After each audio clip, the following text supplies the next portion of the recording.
এটা কি কোনো জিন্দিগি হলো ভাইয়া? কখনোই আল্লাহকে ডাকতে মন চায় না, এক বেলা নামাজ পড়তেও মন চায় না, কোনো দিন ফজরের নামাজ পড়তে মন চায় না, কোনো দিনও আল্লাহকে ডাকতে মন চায় না। আয় হায় হায়, এটা কি কোনো মানুষের জীবন হইল ভাইয়া? বেপর্দা নারী সমাজ আরো বেশি নষ্ট করে।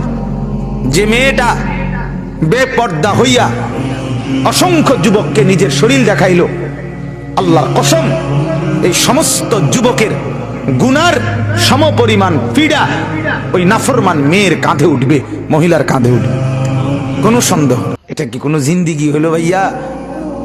কখনোই আল্লাহকে ডাকতে মন চায় না, এক বেলা নামাজ পড়তেও মন চায় না, কোনো দিন ফজরের নামাজ পড়তে মন চায় না, কোনো দিনও আল্লাহকে ডাকতে মন চায় না। আয় হায় হায়, এটা কি কোনো মানুষ?